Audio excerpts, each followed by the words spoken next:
and is divided into three parts, in which the narrator shifted from Antoinette Cosway to Mr. Rochester, then to Grace Paul, and finally to Antoinette again. The first part is narrated by Antoinette, mainly tells the story of her childhood spent on the plantation of Colibri Estate after her father's death. The family, Antoinette, her mother and Annette. This is her family, and her sick brother Pierre, who is ill psychologically. So, the family is ostracized because of being former slave owners and is treated harshly by the local people. Concerning the writer, Jane Risk, she is a British novelist who was born and grew up in the Caribbean island. She is best known for her Good Morning, Midnight Voyage, In the Dark, and the most important one is Walter Sea. She had remarkable early career and was noted for her exceptional prose and halting female characters. In Walter Sea, she explores the power relation between men and women and discusses the themes of race, identity, crisis. Here, when saying identity crisis is apparently only when it is lost. The sense of losing history, lifestyle, and native culture led those societies to suffer a crisis of identity in the absence of a strong traditional culture. Merca Brooks agree with this opinion and maintains that an identity only becomes an issue when it is in a crisis, when something assumed to be fixed, current, and stable is displaced by the experience of doubt and uncertainty. The first element which refer to identity crisis here in the novel is the question of race and ethnicity. So after the Emancipation Act and the British who outlawed slavery in all the colonies, the suppressed hatred between blacks and whites was released and increased. As a result, the protagonist's childhood has been replete with racial violence, discrimination, anxiety, poverty, and fear. All these problems affected her desire to construct her own identity or her independent self, and eventually led to the definite destruction of her identity. As a white Creole in the West Island of Jamaica, Antoinette suffers a confusion of identity and individual existence. She is caught in the middle between the purely white people and the black people without belonging to either race. This leaves her caught between two cultures. Another feature is that of hybridity. So Antoinette's interaction with the black students in her school is very striking. In this respect, Therese in the novel said, the protagonist said, I never looked at any strange Negro. They hated us. They called us white cockroach. So if the protagonist, Antoinette, is called the white cockroach for the Negro who are Jamaican, she is regarded also by the English as white nigger. She said, I often wonder who I am and where is my country, where do I belong, and why was I ever born at all? Although she wants to be one of them as a white nigger, Antoinette feels isolated from both black and white people. Concerning the question here of hybridity, I want to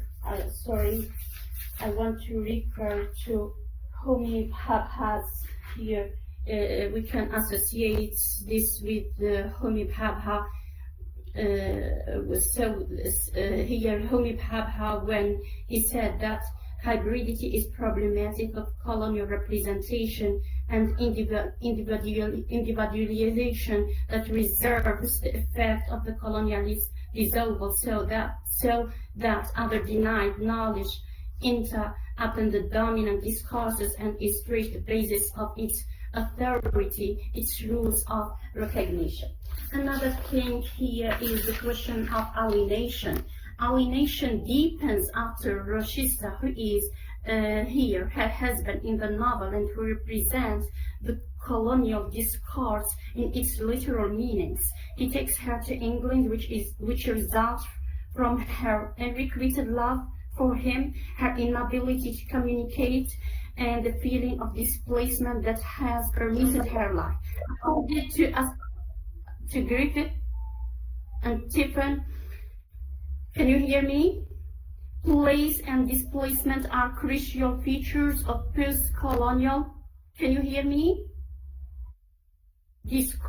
Place and displacement are crucial features of post-colonial. Yes, we can hear you, Dr. Dewi. Carry on. You still have 2 minutes. They emphasize the fact that place doesn't always need to be physical place. In post-colonial societies, it is a rather complex interaction. Here I refer to place. It is interaction of language, history, environment. Place is that concomitant of difference, the continual reminder of the separation and yet of the hybrid interpretation. Another thing is the question of the other. Here, Spivak focuses on the significance of a mirror in the novel, the mirror image, and interprets it as the other self of Antoinette, like the image she needs in the mirror later on, here in Thornfield Hall. According to Spivak, Rhys makes Antoinette see herself as other to Bronte's Bertha, and here Bronte's, it is another.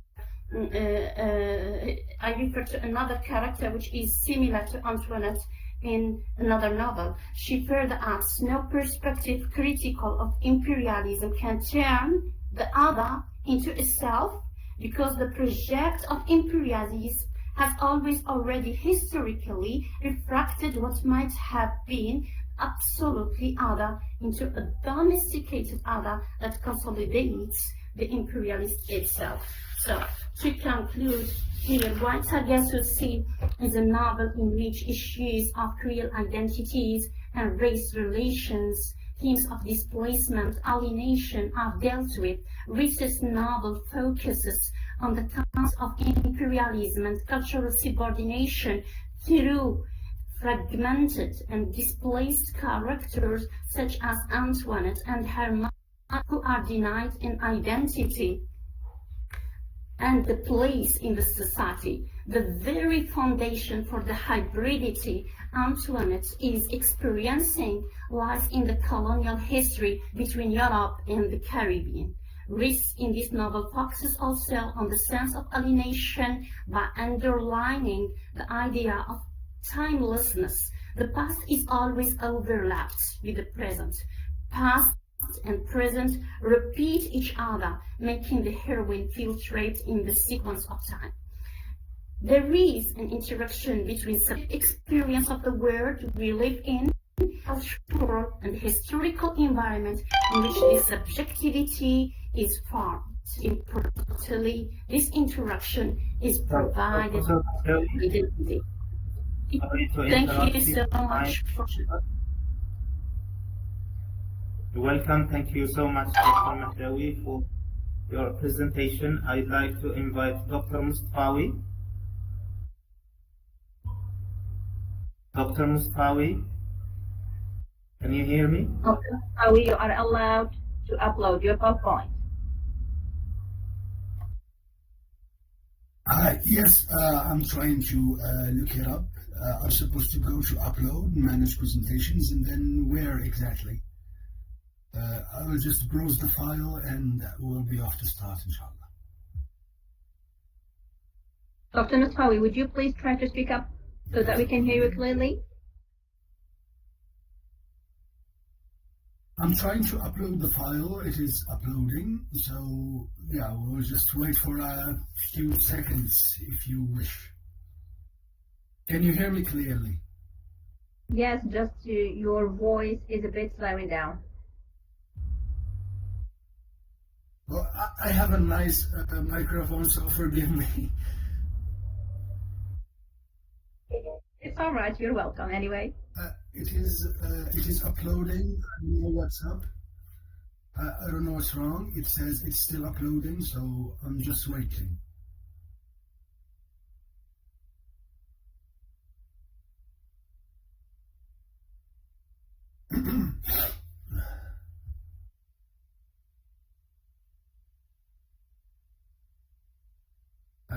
I don't know whether it is a problem with the internet, but it says it is uploading one item up on the corner on the right. Yeah, it is 50% now.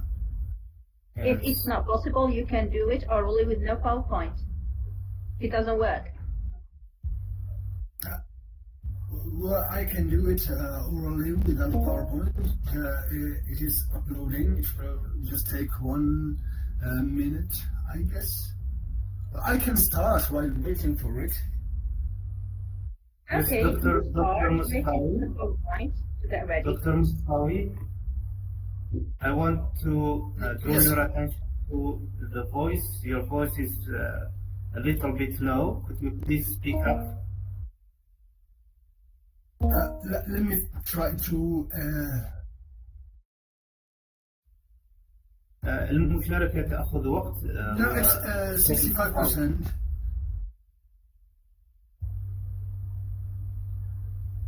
65% أستاذ مروان. يعطيك الصحة. The floor is yours, Dr. Mustawi. There is no part of. Yeah. Yes. I'm sorry.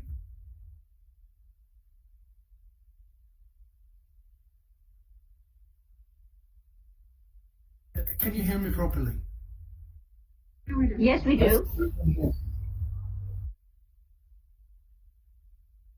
All right, it's 90%, so I'll just start while waiting. So if there is any problem with the sound, please stop me so I can fix the volume or whatever.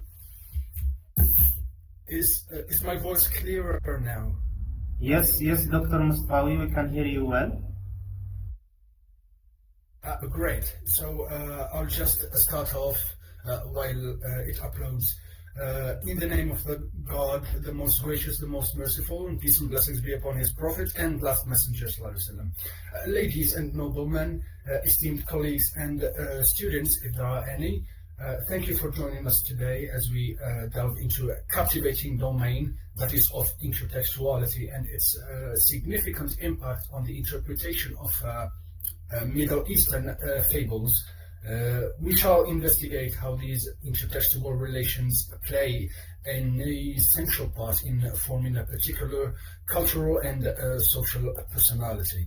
So I believe it uploaded. Can you check whether you can see that? Yes. Yes, we can see your PowerPoint. You shared. Thank you. Because I can see it.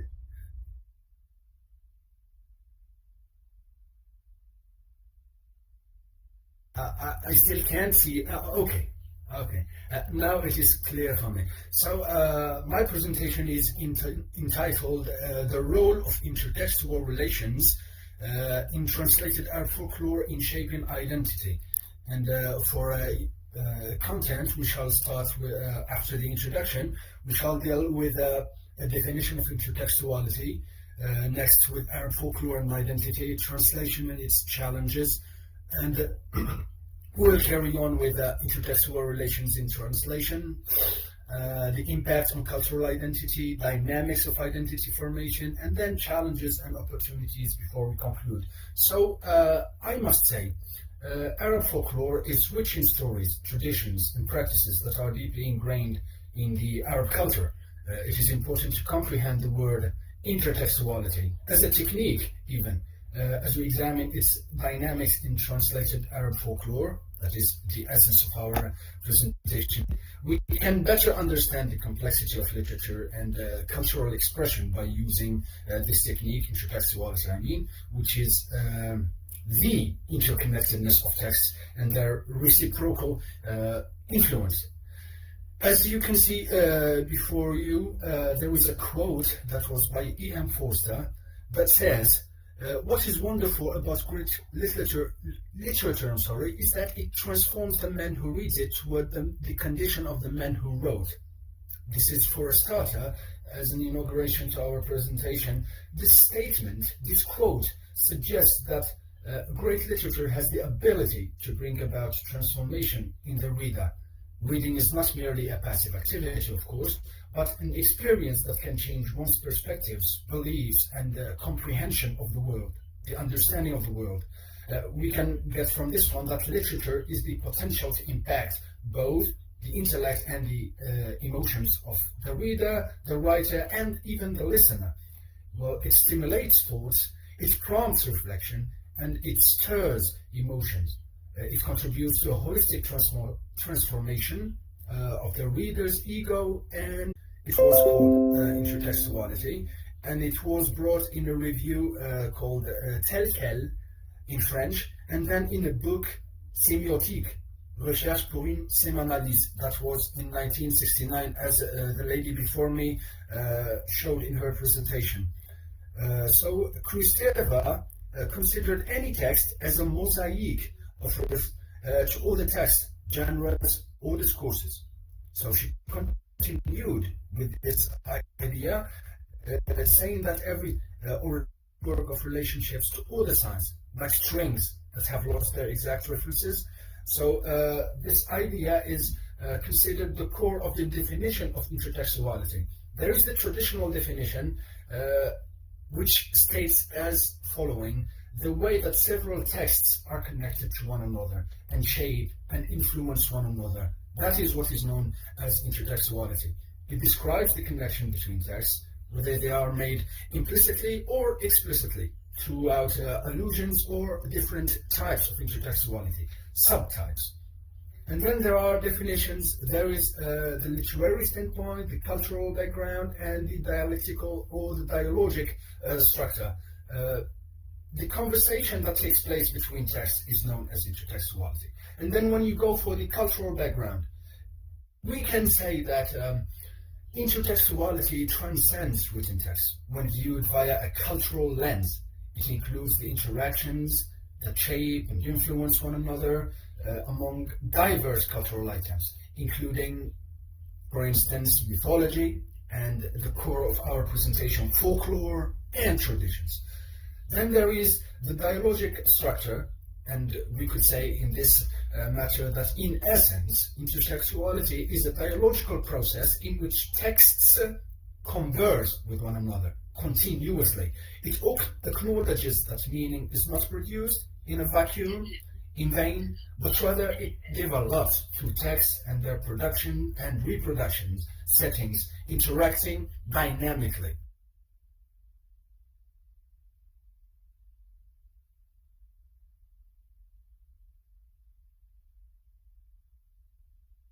Dr. Musawi, are you still available? We can't hear you.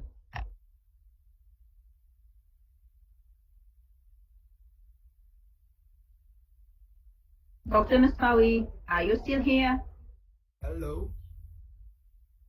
Yes, I'm okay. sorry, I lost connection. Thank you very much. So I was dealing with the idea of the translator's position. So intertextuality in translation studies recognizes the translator's vital, important, momentous role as a mediator. So translated texts are not isolated from their original source, rather they are in a relationship with it, and the translator manages this intricate web of connections. From this, we would move to the following idea of folklore and identity. So we could just say, can you start the slide?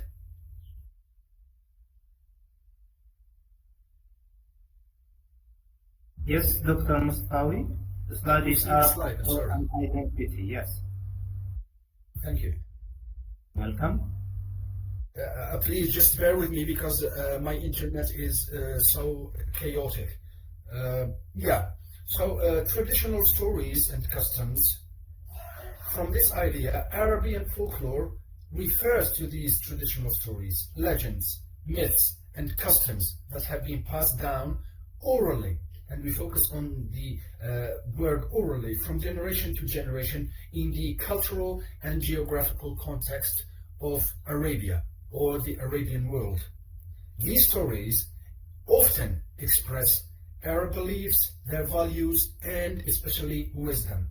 So the views differ. So considering Arab folklore as a cultural heritage, Arabic folklore is considered an integral part of the cultural heritage of the Arab world.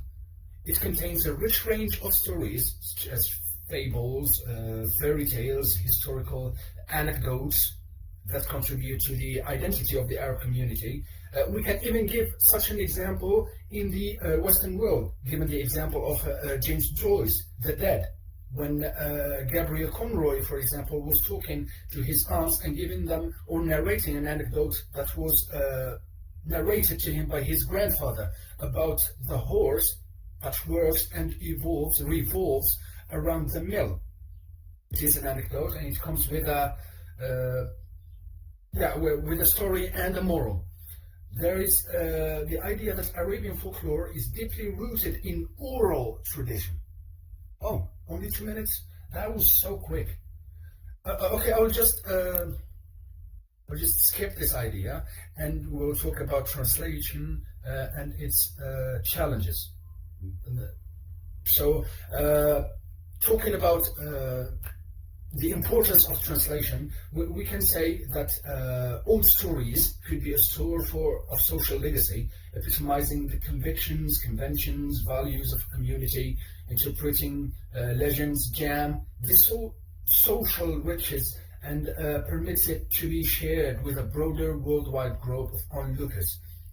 Second set of importance, deciphering old stories encourages social trade by empowering individuals from distinctive etymological foundations to get the social accounts of others. This cultivates cross-cultural understanding and appreciation. On the opposite side, there is this challenge, and I will only mention one since we're short on time.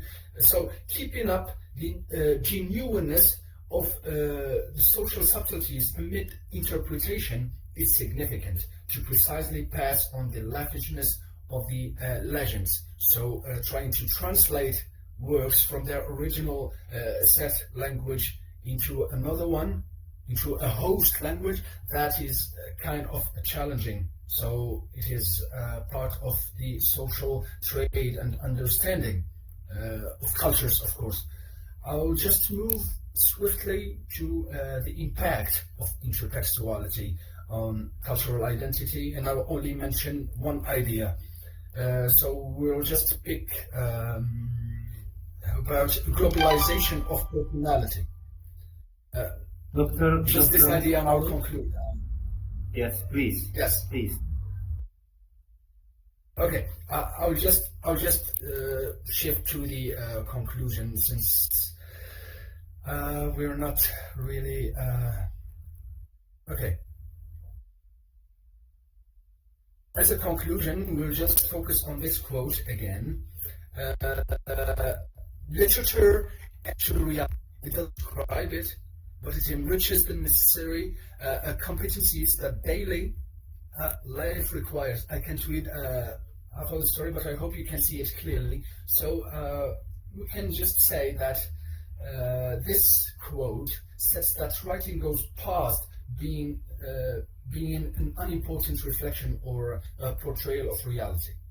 It is seen as an added substance drive, contributing something important and special to our understanding of the world. So our lives are depicted as deserts, which suggests a sense of fruitlessness or vacancy. So writing concurring to this point of view, acts as a source of food and development, like water system in a leaf, which recommends that writing brings life, meaning, and abundance to our presence. I terribly apologize for taking much of your time. Thank you very much for your attention. Cheers. Thank you so much, Dr. Mustafawi, for your very interesting presentation about translating folklore. Now I would like to invite Dr. بالموفق شاهناز. السلام عليكم ورحمة الله. عليكم السلام ورحمة الله. شاهناز, Thank you very much, Dr. Sahid. It is really a pleasure and a pleasure to have you as a moderator. Thank you. The pleasure is mine. So, Shahnaz, before you start your presentation, I'd like to ask Ustad Marwan. Yes. Ustad Marwan.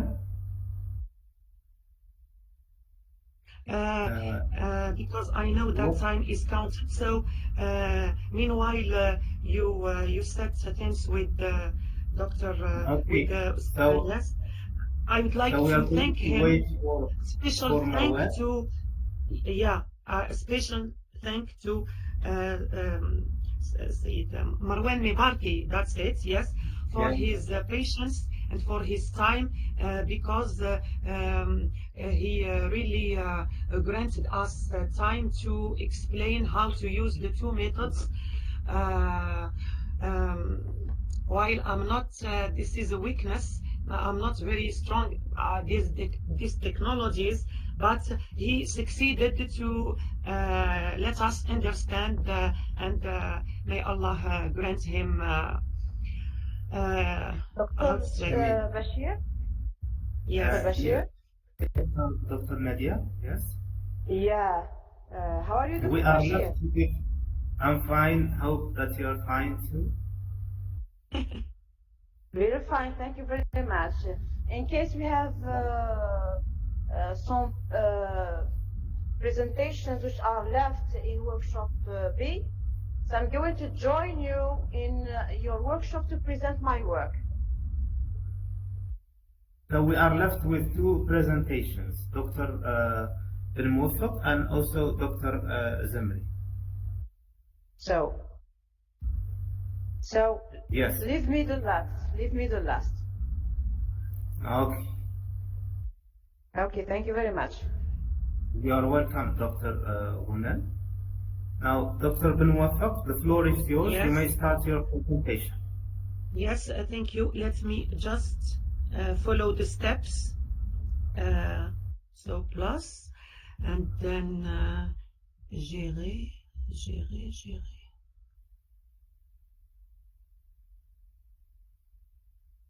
Yes, gérer, and then yes, the cloud. Yes, the cloud. You really very well explained the steps. May Allah bless him. Yes.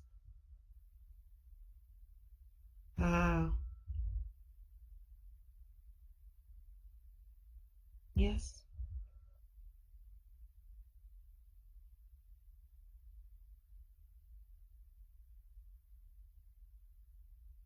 Dr.